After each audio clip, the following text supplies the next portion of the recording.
Good afternoon, everyone. Thank you so much for joining us. My name is Katie Rowley, and I am the Outreach Librarian for the NOAA Central Library. We're very excited to have our presentation today.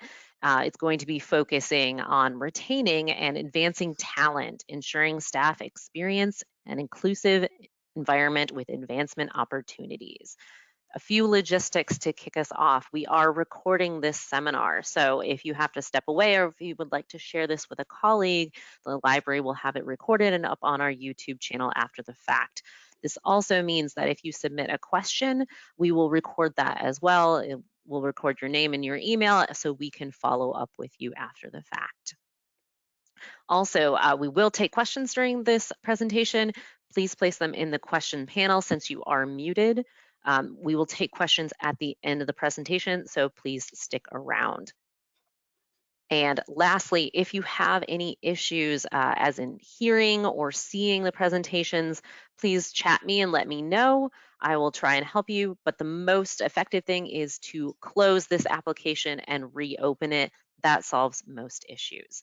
And with that, I'm going to turn it over to Dr. Natasha White to introduce our presentation and speakers. Thank you so much, Katie. Hello, everyone, and welcome to the second panel for hiring managers. As Katie mentioned, today's topic is retaining and advancing talent, ensuring staff experience an inclusive environment with advancement opportunities. I am Natasha White, and I am one of the program managers for the NOAA Office of Education Educational Partnership Program with minority serving institutions, and I will be your moderator for this session. This is the second of 3 seminars, which is hosted by the NOAA Science Council, the Office of Education, and the NOAA Central Library. I want to thank the NOAA Central Library staff, particularly Katie Rowley, for their valuable assistance with establishing these activities. In March 2021, the majority staff on the Committee on Science, Space, and Technology analyzed workforce data for 7 science agencies within the committee's jurisdiction, including NOAA. Among those findings, excuse me, this report showed that NOAA's workforce declined by 8.6% from FY 2009 to FY 2020. And the NOAA STEM workforce declined by 1.6% during that time. At the end of FY 20, NOAA employed roughly 8.5 male engineers for every 1 female engineer. While STEM employment among minoritized groups at NOAA increased by 13.6% from FY 16 to FY 20, only 0.4 of those identified as Black or African American. NOAA's STEM workforce experienced large declines in several critical scientific occupations, including fish biologists, which experienced an 8.1% decline, oceanographers, 9% decline, and wildlife biologists, a 30.4% decline. These statistics represent research funded more slowly, laws and regulations less effectively enforced, morale weakened, perspectives narrowed, and opportunities missed to cultivate and support the next generation of great American scientists. They also suggest a dangerous retrenchment of American scientific leadership.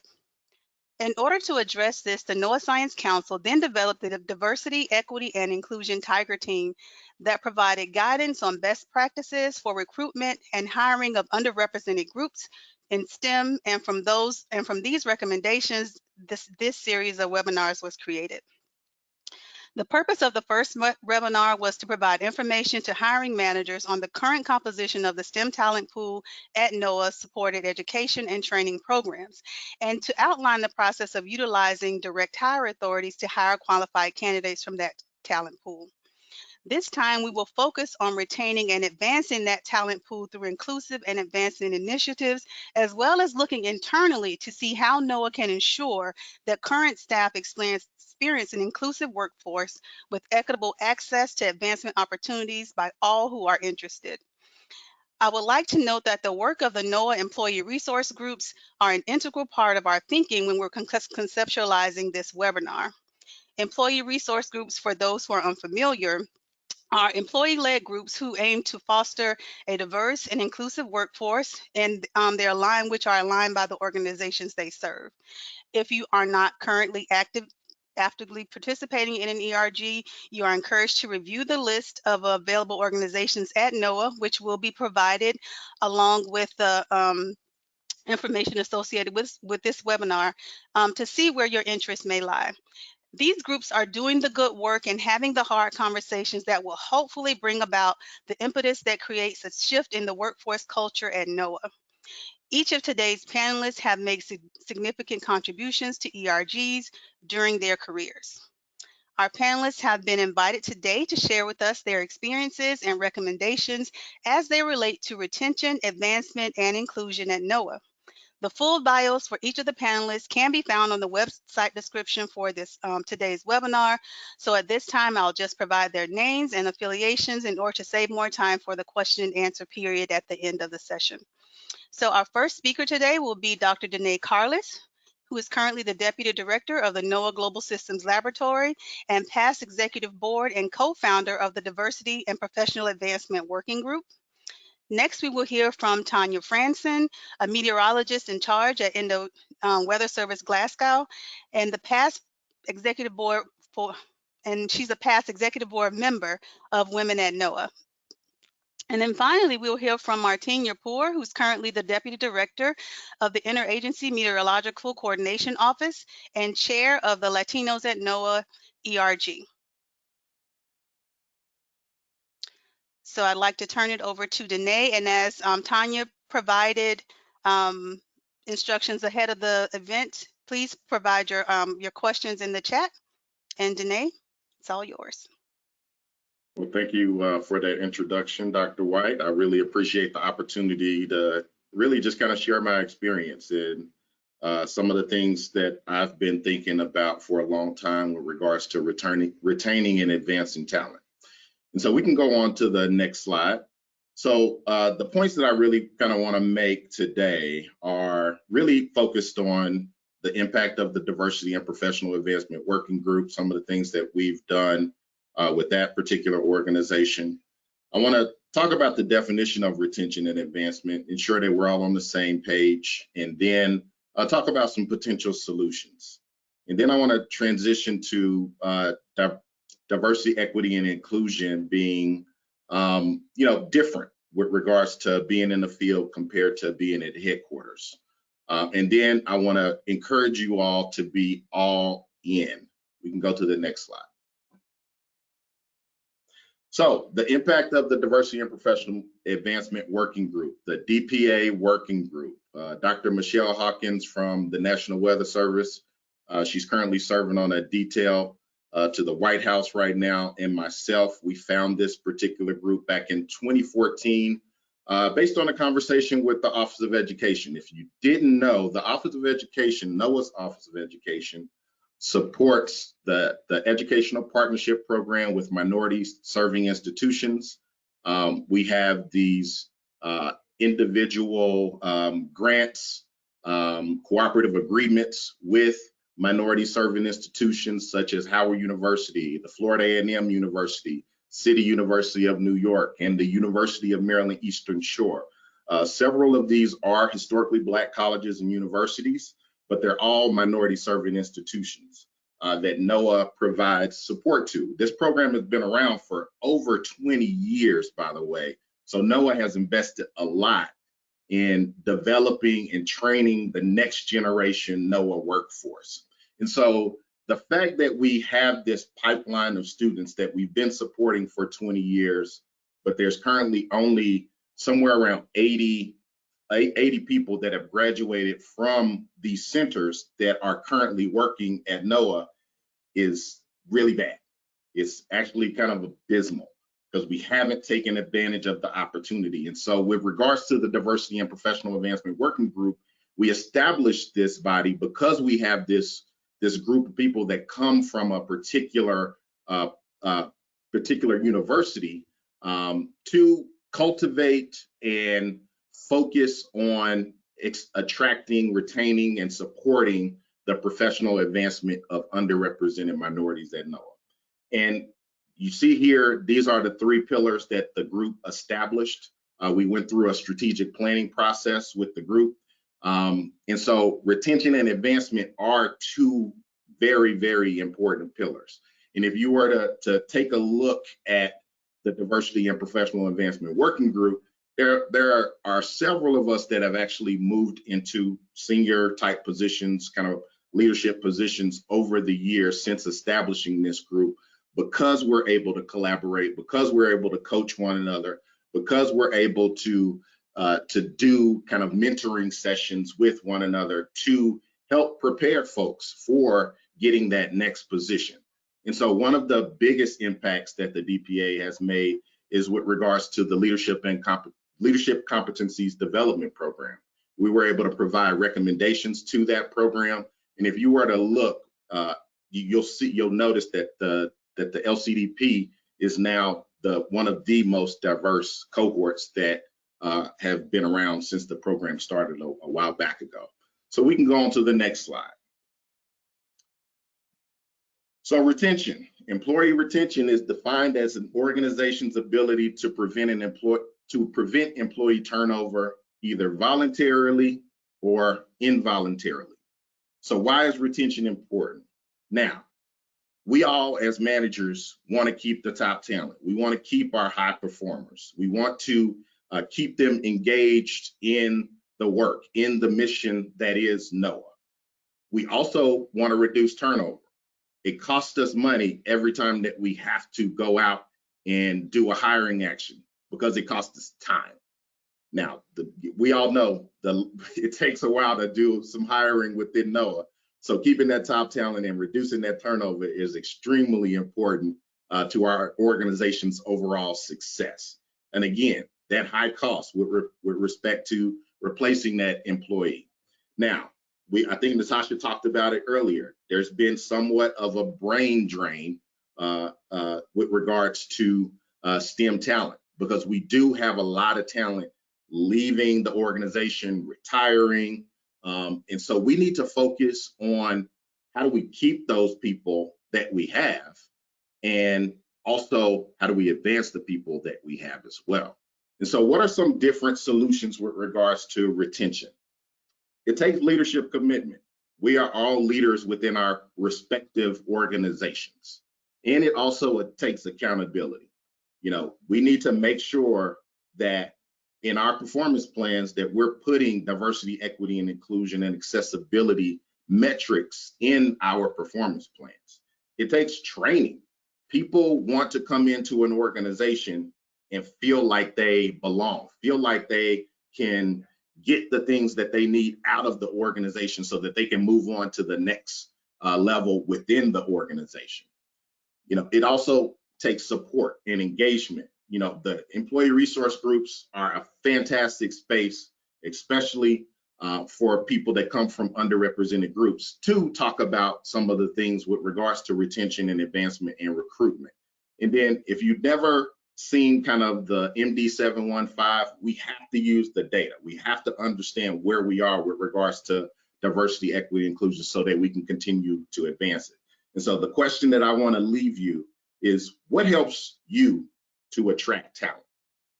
How are you being that magnet to attract other people to your organization and retain them within your organization? Next slide. Now let's move on to advancement. Advancement is defined as the promotion of a person in rank or status. Now, there is some differences between the way people advance, to me, and these are my opinions, so take it as that. Don't take it as fact. But in the field, I think it's more scientific, more technologically driven. And so the focus, the merit of how you move on or advance within the organization is through publications, is through transitions, those types of things. And I would say in the field, the opportunity challenges are less. And so there's less change with regards to the different opportunities that are out there. Compared to headquarters, you look at it, you got policy folks, you got program managers, you got support staff, and you also have scientific staff that are there to work within the organization. So you have a wider range of positions that you can actually apply to in some sense. And so there's opportunity there. And so you look at headquarters, and I worked at headquarters for many years. I'm not gonna say how many, but there's a lot of change, a lot of turnover within a headquarters type of environment compared to, say, the field. And so what are some of the different solutions, right? We have to be less transactional. What do I mean by that? You know, it is not about it is about resources, but it's also about developing people. We got to figure out a way to understand, yes, we have staff, their resources, we need them to do work, but we also need to engage them and be more transformational in their development rather than transactional. That means, you know, coaching, taking that opportunity to coach our staff instead of, you know, sometimes you need to be that manager, but sometimes you need to be that coach that's encouraging them to do things and step out and be comfortably uncomfortable. Next, we have to define and redefine the success metrics. Again, like I said earlier, you know, we have to transition from, if I'm a scientist in a laboratory, from publications being my metric for success and how I advance. Why can't it be transitions? Because transitions is really important to an applied research organization. Now, we also need to create opportunities or some special projects. How do we challenge our folks to do things that maybe they haven't had an opportunity to do? And we need those people to actually step up. That's probably one of the biggest challenges that I've seen. People get comfortable in their roles and they don't want to take on that next challenge or that special project that the, you know, office of the director, you know, has for the organization. So next, let's go to the final slide. I really, you know, need us to be all in as hiring managers, and I'm not telling you to gamble or anything like that with this particular picture. It's about you being, you know, hot or cold. It's not about being warm. You know, we need senior leaders that are hot for diversity, equity, and inclusion, that they're all in, that they're, you know, supervisors that challenge, nurture, keep, and advance their employees. We have so much power as supervisors. I mean, this role is a really powerful and important one. And to me, if our senior managers, senior leaders are not all in with regards to diversity, equity, and inclusion and accessibility, then we're not going to meet the goals or the targets that we have as an organization. I also want to dispel the myth that considering diversity as part of the hiring process is illegal. There are many precedents out there where you can consider diversity as part of your hiring process. Now, it cannot be the only part of the hiring process, though, that you consider. And then, as managers, I think the one thing that I've learned is that we have to be professionals at change management. Things are always happening. People are always having some type of issue, whether it be in the office or at home. If we can become better managers in terms of change, managing change, I think we will be more successful and be all in with regards to diversity, equity, and inclusion. Now, thank you for your time.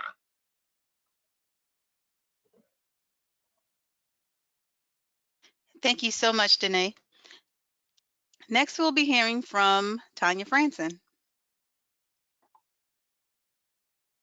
You're going to see a difference here from somebody who started their career at the headquarters level and somebody who spent 28 years in operations. You know, I'm that firefighter, go in and attack the problem and let's work on it. And as I've gotten into management and supervision, I've had to learn to be more strategic.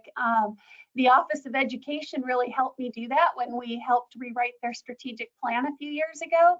When you're looking at the big giant picture versus the day-to-day fires that you're doing, that was a wonderful experience and transition for me. Go ahead and go to that next slide. You're going to see I don't have a lot of words on my slides because I'm all about our people. Our people are my passion, and I have 4 leadership tenets. The first one is their safety and wellness, because if they're not safe and if they're not well, they're not going to meet the mission for you. So you have to give them that room to be well and safe. My second one is the mission, and I have yet to meet somebody who works for NOAA that doesn't believe in our mission. I think that's why I'm still here 28 years later. I believe in what we do, and I believe in our people. And I've been in the high plains for my entire career, but I'm never more proud that when I see the Weather Service lauded for a hurricane, for a tsunami event, for a winter storm event in the Northeast. Those are my people. I may not know all those forecasters, but they're my people. So my third tenet is professional development, and Danae kind of talked about this. This is the retaining part. We have to give people things that will challenge them, that keep them engaged, that want to keep them going. And then my fourth one is the laundry.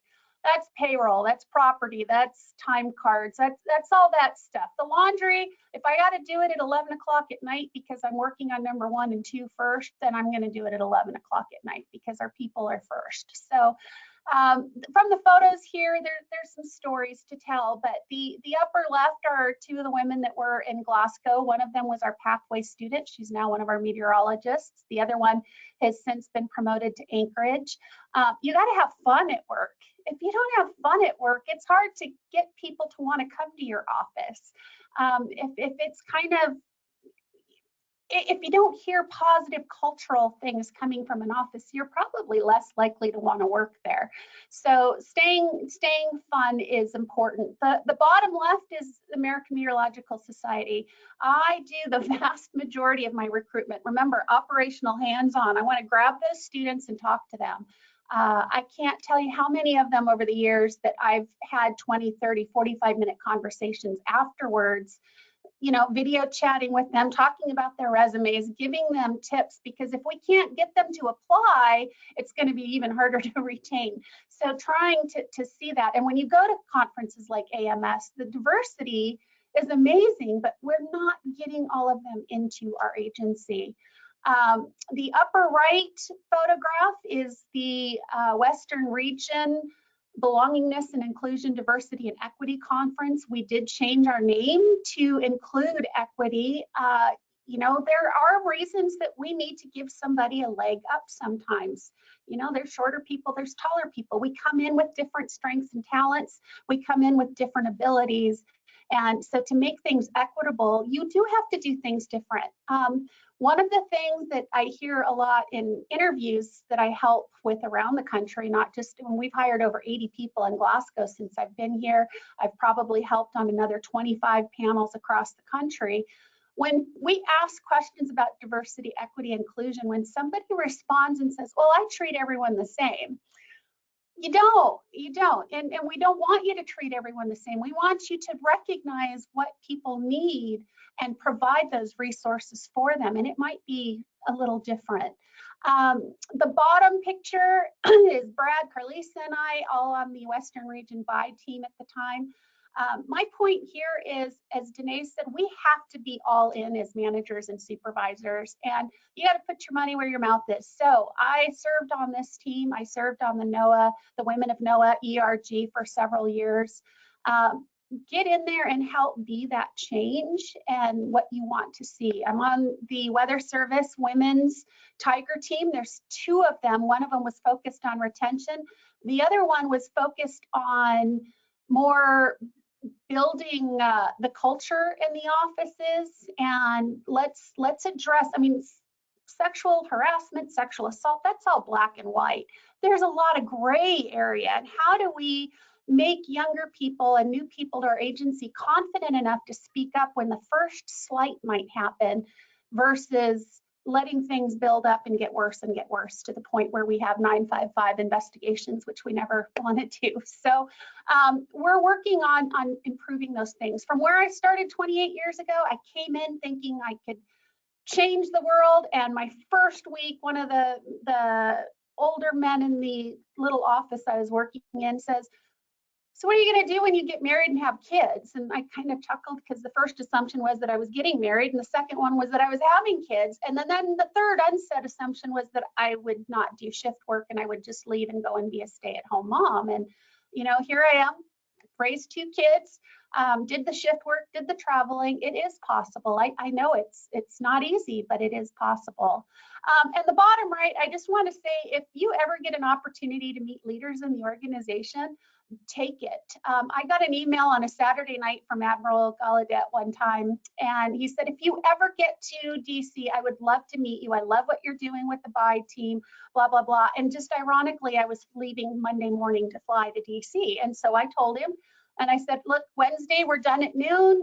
I have the whole thing free. So we brought Genevieve Miller from Guam. She and I went up to the 14th floor and we sat for 2 hours and visited with him. We still are in contact, he and I. So if you find people that inspire you, take the moment to go out and visit with them and talk to them. That is so important. There's so few people that will tell you, no, I don't want to visit with you. So just something to keep in mind. Go ahead and to that next slide. So for me, again, operational hands-on, investing in our people. You've got to empower them. You've got to trust them. Once they're trained and ready to go, you've got to let them run. And I can be very type A, but I also have to say, you know, just because they didn't do it exactly like I would doesn't mean they didn't do it well. So I have to get out of my own head as a supervisor and know that what they've just done for somebody else worked for somebody else. They helped somebody, whether it's decision support services, whether it was training, whether it was getting climate information to somebody. Be work-life friendly. And, you know, there's a lot of emphasis on people who do have families. They tend to need more leave because the kids get sick. And the single people seem to get, they kind of get left out of that. You know, what I think we need to acknowledge is those that are stepping in and covering the holiday shifts. I know they like the money for the most part, but those that are stepping in for their peers to make it easy. When you're recognizing your employees, you have to thank them all because they're all contributing. And as an office family, they are helping their family members when they're contributing in ways by taking shifts, doing different projects, whatever it may be. Recognizing the disabilities some people have, and it's really their abilities. I just want to point out in this picture to the right, there's somebody that's very, very short in here. Rich is one of our forecasters, and he has spent his entire life on crutches. He was born with a disability. And, you know, I was really worried when we were trying to get all the forecasters switched over to being weather balloon upper air certified.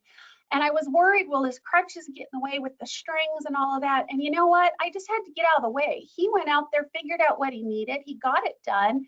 He does the weather balloon at 30 below zero, standing out there with his crutches. So getting out of people's way sometimes, or just asking them, what is it that I can get for you? You know, there's a lot of training on reasonable accommodations and things. And they say, well, the employee has to come to you. You know, sometimes they're afraid to. I had another older employee that was hard of hearing, and you know, for $50, we were able to buy a device to put on the phone, and it made his life so much better to not have to holler and shout and not understand people. So it was a little investment, but he knew that I cared about him and his contribution to our mission. Opportunities for exposure. We talk about performance, image, and exposure, which is PI. And to me, the exposure part really is on us as managers and supervisors. If you have people doing great stuff, shout it from the rooftops. Don't just sit in your office and write a performance review and tell them they did a good job and leave it there. If somebody got an award, shout it out there, put it out there, put it on your LinkedIn, put it on your social media, because that helps. You know, that's how I think Danae and we kind of met through AMS, but social media is how we've kind of been able to connect even more. And when he moved to my home state of Colorado, I'm like, well, you've got to go do this and that. And so exposure is good, and being able to do that for your employees is huge.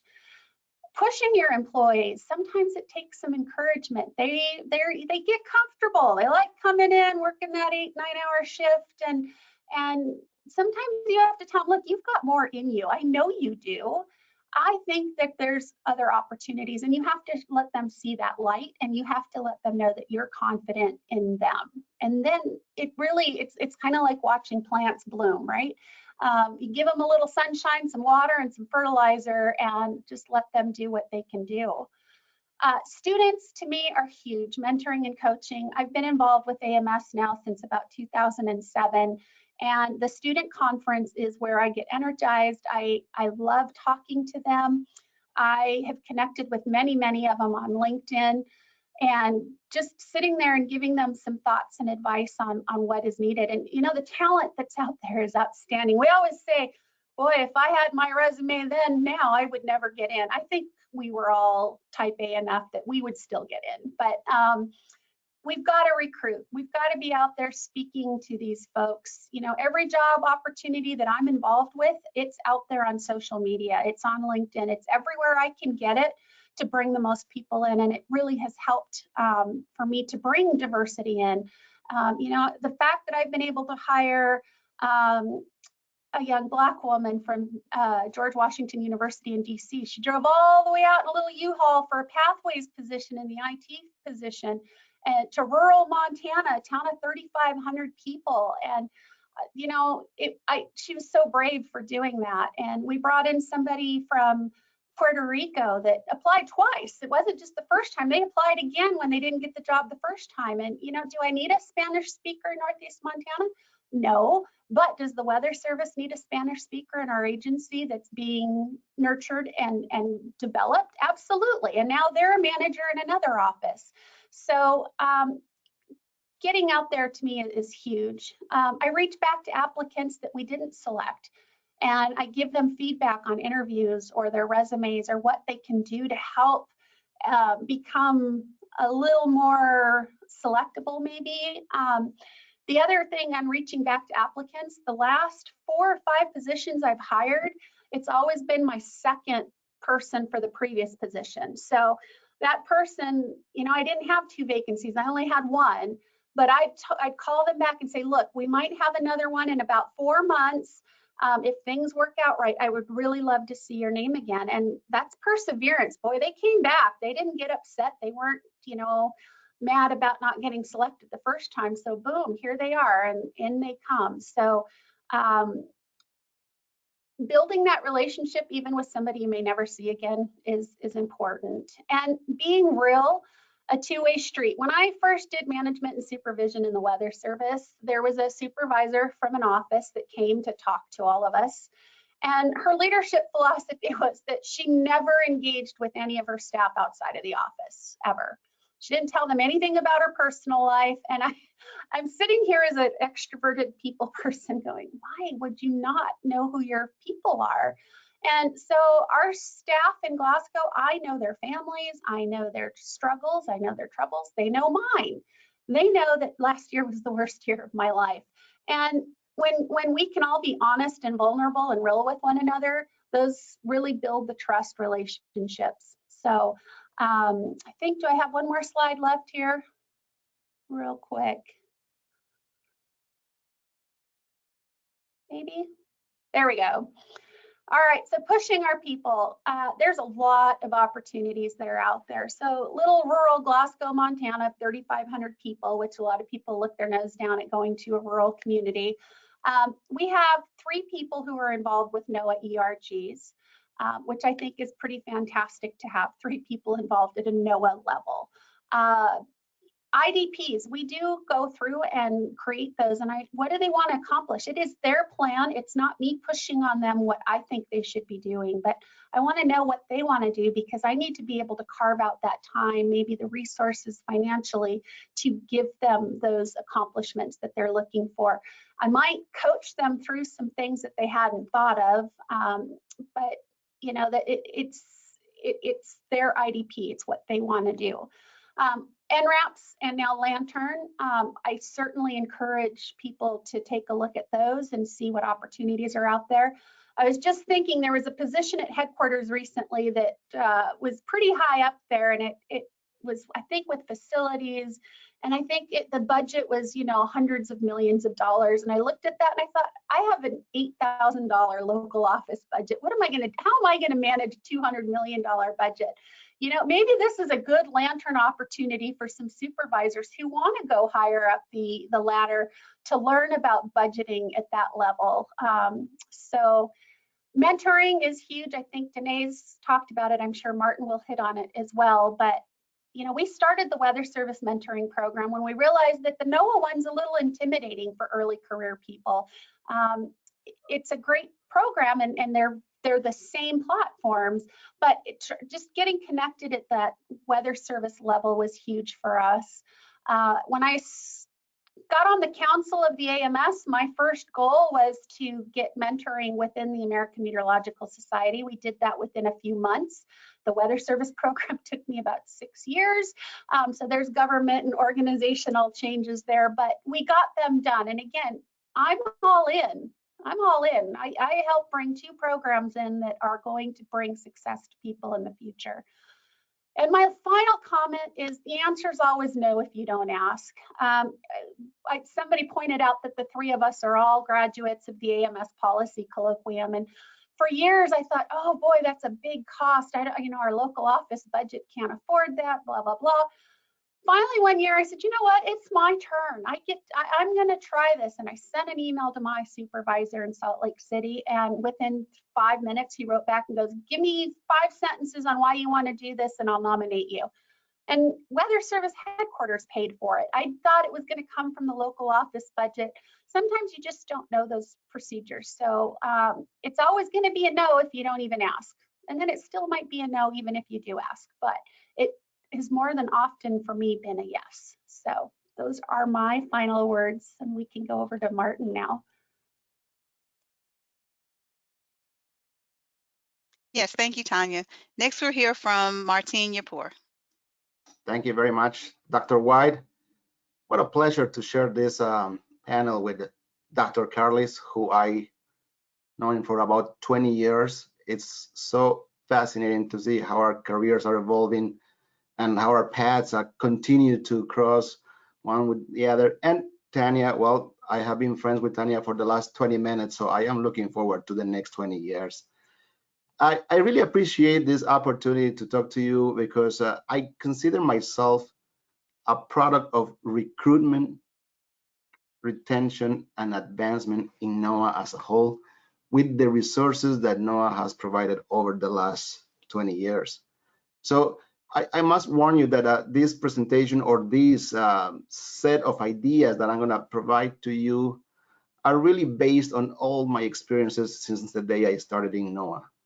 And a person from La Paz, Bolivia, that moved to America and then learned the language and then figure out that life was not going to be just limiting myself to complain about all the opportunities that I didn't have or I didn't earn, but the possibilities that I could create for myself. So Tanya, your words of like, this is a two-way street are very true.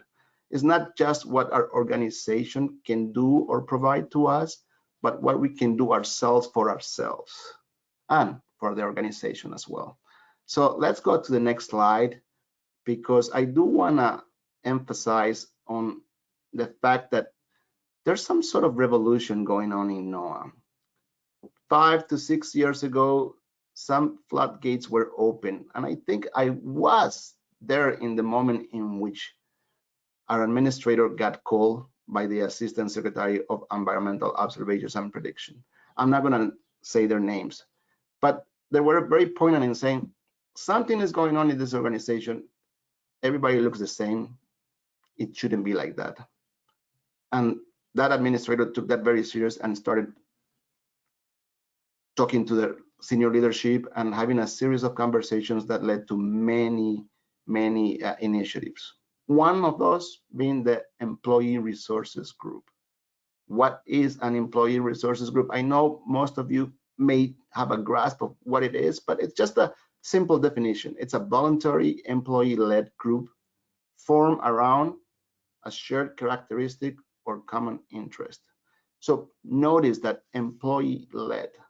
So you're talking about people in the trenches that see the need to talk and share their feelings about certain situations, issues, problems, or concerns with folks that have this similar type of thinking, also called as affinity groups. And we in NOAA, if you are not part of an ERG, I can tell you that you're really missing out. You're really missing out. If you're the kind of person that says, you know, I don't need to spend my time with an affinity group, first of all, I don't understand and I don't care, then you should.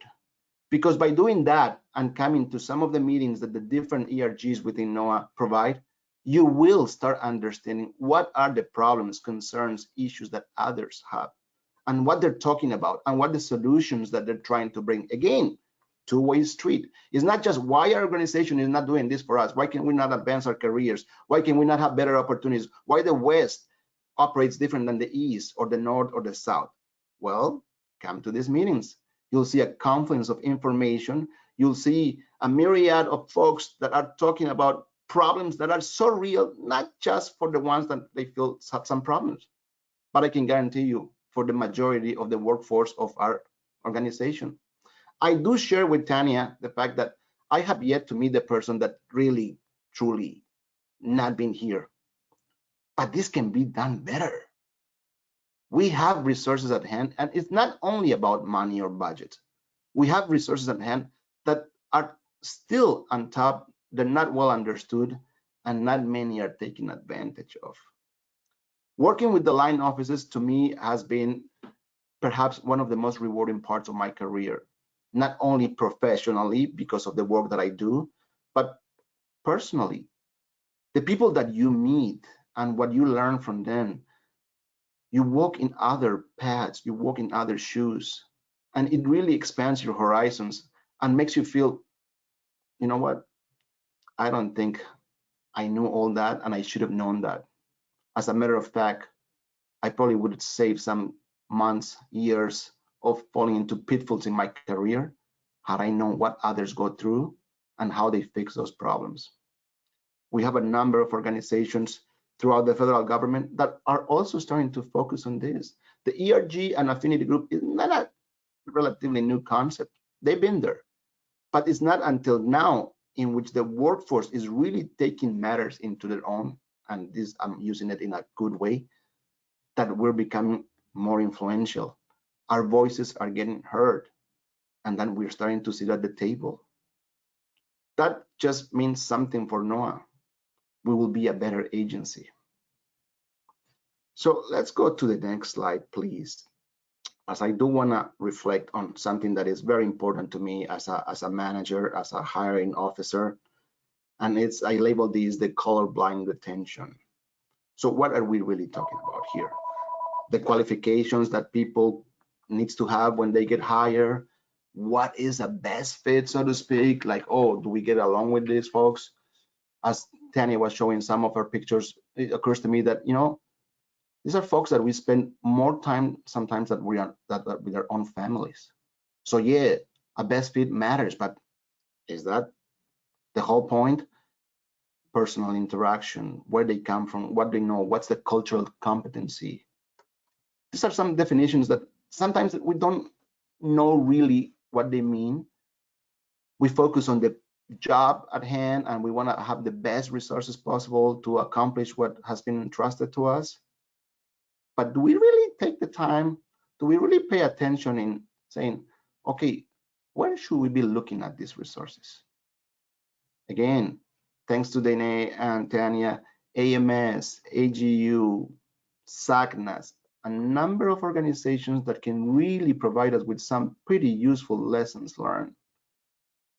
One other example, for instance, is that at work, I do have the opportunity to work with a number of contractors, contract support. And it's amazing to me that the folks that we work with, the companies that support NOAA, are really doing a better job at understanding that and having more resources, more diversity, and more access to their own employees, which in turn serve our agency. We always complain about how the HR system works in the federal government, particularly in NOAA. Well, it's not until one of us go and actually work at HR and understands how that process is, that you will say like, yeah, not that simple. There are some many steps that we still need to take care of before optimizing that process. But again, does it really matter? This is a picture of my team. My team, to me, means the whole world. As Tanja said, like, take care of your people, they will take care of you. If you have their back, they will have your back. There's no way around. It's the human aspect of being a leader. It's the intentional leadership that needs to be part of your own process.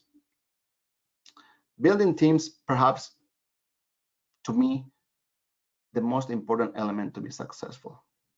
And for that, having a team that not only is competent, that is qualified, that fits well, that has a great personal interaction, or that has created a culture in within.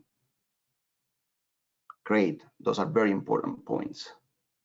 But at the end of the day, is really, do they want to be working for you? Will they remember you as someone that really supported, that they knew you, that they listened to you? Next slide, please. Okay, I have a disclaimer here. I wanted to touch base on the NOAA Lantern experience, and this is not a critique to a fabulous program within NOAA. We are actually fortunate that Lantern has really evolved from the rotational assignments and other opportunities that NOAA provided into something that is centralized and really through managed by USA Jobs and the leadership of Tracy and some other wonderful people in NOAA has really achieved its goals. But the part that in which I want to emphasize, I want to focus is, if you are looking to get out of your job or to advance your career, is NOAA Lantern really providing the necessary follow-up to give you the credit for what you are learning outside of your comfort zone, outside of your office, in different environments? At the end of the day, are those temporary promotions that you go and experience and benefit from financially, professionally, personally, doing any good if you have to come back to your office and essentially not be acknowledged for the new skills that you have gained? Does it advance your career? Well, there's some numbers there, and there's some people that really have taken advantage of these opportunities and gone there and done great things. But at the end of the day, are they better off now? Do we, Tanja mentioned, I think $8,000 budget to play around with stuff that can benefit your crew. I mean, do we as managers really budget for opportunities based on what you know your employees need? How to emphasize on their strengths and weaknesses? Well, if you are transparent enough, and if you are trusting enough, and if you have the confidence to actually have these conversations with the folks that work and interact with you, you will have some of those answers. Again, we don't know what we don't know until we actually talk that. So if you go to the next slide, which I think it's my last one, I cannot really emphasize enough that the importance of opportunities for training that actually you can find on your own, training that you can find with the help of your supervisor or within your line office or within the different ERGs or affinity groups that you may start frequenting now. Opportunities that come also because you have by word of mouth referred to a program, or you had hit on some links that tell you, man, there's something interesting, but I don't know if my supervisor is going to let me do that. So there's a conundrum here that mentoring versus training. Training, it's something more formal in which you go and you apply and you fill out your form, and then if you get approved, you get to do it. But mentoring, I think, gets a little bit more personal because you can actually really dissect the opportunities, the possibilities, and what can you do for your own organization when you really convince the folks that they need to be convinced that doing some special training is actually will be of benefit to everybody. So that's when it comes the situational mentoring, the formal and informal mentoring. Fortunately for us, NOAA is really paying attention to that, and it's giving us opportunities within their line offices or NOAA as a whole. But again, once again, it's not just what comes to you, but where you go. If those opportunities keep getting closed, then knock that door down until it opens, because I can guarantee you that there's plenty out there. There's plenty. So I want to kind of close this point by encouraging my fellow hiring managers that provide everything within your power, just as Dr. Carlis said, all in to have relationships with your reports and to enable them to learn the power of knowing themselves, to have an introspection and figuring out what will be a better way for them to advance their own careers. If you're a good manager, you will do that no matter what, even if you only have $8,000. And we have the right example right here. Well, thank you so much for the opportunity. I'm looking forward to the questions as we only have 9 minutes left. Thank you so much, Martine, Danae, and Tanya for those excellent presentations. So now we will open the floor for questions. As Martine said, we only have 9 minutes left, but I will turn it over to Katie to ask those questions from the chat. Thank you so much, Dr. White, and all of our speakers. We do have several questions that came into the chat, and we will try to get through as many as possible. So the first one I'm going to ask is of Danae. So thank you all for these insightful presentations. Danae, you mentioned that NOAA has a retention problem, but also mentioned that there is a higher turnover at headquarters and therefore more opportunities for change there.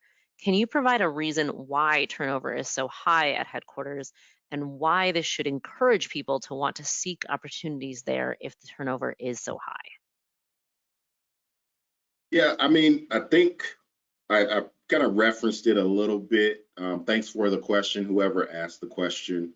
But, you know, I spent a long time at headquarters, you know, working in NOAA headquarters, working in OAR headquarters. And what you see is that there are a lot of different moving parts. You know, people are doing lantern details. People are getting promoted to different positions. People are actually leaving the agency, especially those that come from underrepresented groups. You know, and so when you see that, you see that as, yes, people are leaving or moving on, but you also see it as new opportunities for someone either from the field or someone from headquarters to move into a new role, because there's always, you know, work that needs to get done. And so, you know, I think that's really what my experience has been, is that there's just a lot of different moving parts. And that's why I encouraged, you know, managers to be really effective, be masters at change management, because it's always, things are constantly changing, especially at headquarters.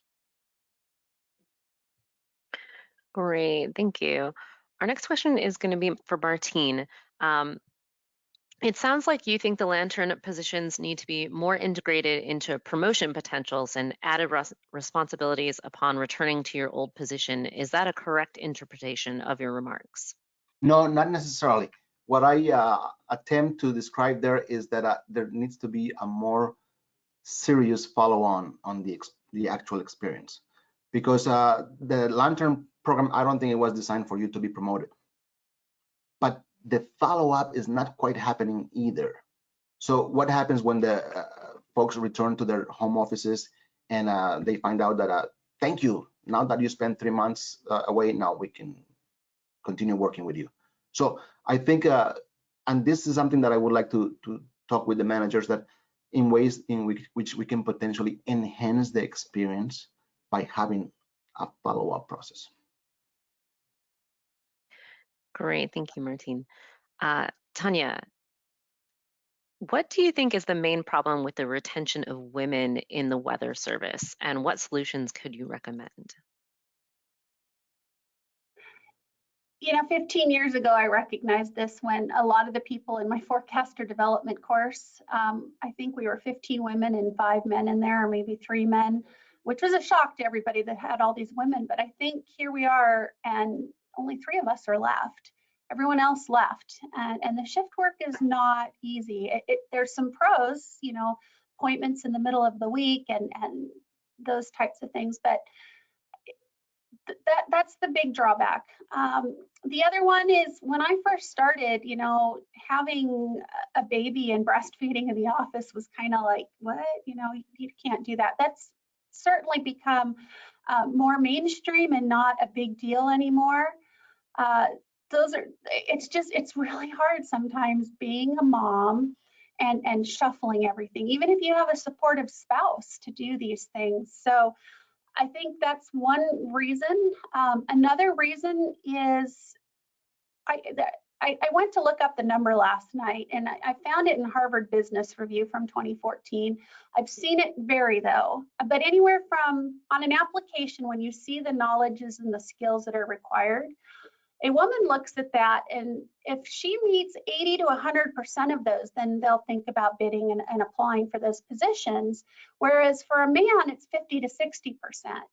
So how do we get women more confident that they deserve that place at the table? And that's one of the things our Tiger team is trying to do. The Women of NOAA is trying to do. Supervisors, we're trying to do that. Please encourage people to apply for positions. We had a supervisory position in the Weather Service recently, and I know of a lead forecaster, not a manager, but I thought that they would have been a wonderful option, and I regret not reaching out to them while the job was actually open. I talked to them afterwards, and they said, well, I feel like I need to be a supervisor or a manager first before going to a supervisory level. And some offices, maybe that's the case, but this is one where there's room to grow, there's room to learn, and there's a lot of supervisors willing to mentor you. So we want people that have that talent and applicability to the job. It doesn't necessarily mean you have to know how to do property or what the budget codes are or what the hiring process is even on our end, because we're going to teach you those things. We're going to show you those things, and it's not insurmountable. So I think we women need to not doubt ourselves so much. I was blessed to be raised in a community where they let me as a high school student be on the fire department and learn how to drive big trucks and operate heavy equipment and respond to ambulance calls and bring helicopters in for Flight for Life. That confidence has stayed with me, and so when people talk about imposter syndrome, it's not one I really experienced a whole lot in my career other than this panel. I kind of joke about that with Danae and Martine, but just you can do it. You really can. And if you're doubting yourself, find your cheerleader to help you. Thanks so much, Tanja. Okay, I'm going to grab maybe 1 or 2 more questions. Regarding suggestions for creating opportunities or special projects, I've heard very little about detail opportunities at NOAA. How do we change this so providing and supporting details is part of our culture? And that's an open question for anyone. Yeah, I would like to jump to that first, because I cannot emphasize on the fact that you need to get to any ERGs that are available to. And if the ERG that is attuned to what your needs are, create your own ERG and you'll see how that information starts flowing for you. Sorry, Dr. Carlis. Yeah, and I think I mentioned something about this too, is, there's work that needs to be done within our organizations. If we really sit back and think about things that we really need to get accomplished strategically for our organizations to move forward. I've seen, fisheries put out diversity and inclusion officer positions. I just created one as a senior advisor to the Office of Director for someone to come in and create a program and project management office for my laboratory. And so there's things that are out there that need to get done that we don't all have the staff to actually do. So why don't we put it out as an opportunity for someone to come in and develop a particular skill set and also get something accomplished, help them to build their resume, help them to build new skills with regards to their overall kind of individual development. We have the workload for sure. The question is, do we take the time to put the opportunity out there? Thank you, Danae. Okay, we are at 1 o'clock. If everyone wants, I can take one more question. I can try and ask that, or we can end now. What are we feeling? Unfortunately, I do have to meet with somebody from a different agency, but you guys can continue. Thank you so very much for the opportunity. It was a true pleasure. Thank you, Martine. I will ask one last question then. For newly hired federal employees, there seems to be a bombardment of emails asking to join different ERGs, groups, etc., and it can be overwhelming since we all have been, a new employee. What for you would be the most effective way to balance taking on these commitments as a new employee? I would say find the one that most interests you and see whether they have an online group, if they have emails that come through. There's ways to participate, but don't try to do them all. You just can't. There's no way you can do all of them, but find what speaks to you. Maybe talk to some of your coworkers and you attend one or two of the sessions together. And maybe my only other thought is attend one that you don't think you would really have any relationship with, because you're going to learn something from that one that you may not have by sticking with the ones that you're familiar with. And I totally agree with Tanja. I think there should be men that are part of the women's ERG. There are, people that come from Caucasian descent that are part of, African American groups. And so I think the one thing that you have to do, especially earlier in your career, is prioritize. You really are, especially if you're a scientist or a forecaster, prioritize the work that you're doing. And then as you get a little bit more comfortable, things are, that train is rolling, you can start to look outside of just what you're doing, because that's where you're going to grow exponentially and learn more about the agency. When I had the opportunity to go work for NOAA headquarters on a LCDP detail, my network, number one, expanded, but my love for the mission that is NOAA outside of just the weather service. I started in the weather service, but I fell in love with ocean service. I fell in love with marine fishery service. I fell in love with the research side. And if you get that opportunity to expand your horizons beyond just kind of what's in front of you, then you're going to be able to have a much more, to me, impactful career, because you've expanded just your mindset and your knowledge about what it is that this agency does, why it's so important, the work that we do, and you'll just be even more grateful. Like me, I'm super grateful. I feel lucky every day that I get a chance to do what I do, because at the age of 20, I didn't even know what NOAA was. I had never heard of the agent of NOAA as an agency before, until somebody that's in Dr. White's position forced me to apply for the NOAA Educational Partnership Program, because she said, Danae, we need you. And she took that time to invest in me to say, I need you in this agency. And that's the only reason why I'm here. I wouldn't have been here without that woman. Thank you both so much. I'm going to end questions here. We got so many good ones, so I will share those with our speakers after the fact, and we will hopefully email everyone who attended and registered those answers. I'm going to turn it back over to you, Dr. White, to close it for us. Thank you so much, Katie. And thank you everyone for attending today. Thank you hugely to our panelists who gave some very insightful remarks. And I hope everyone will have a good take-home message from the information that they provided.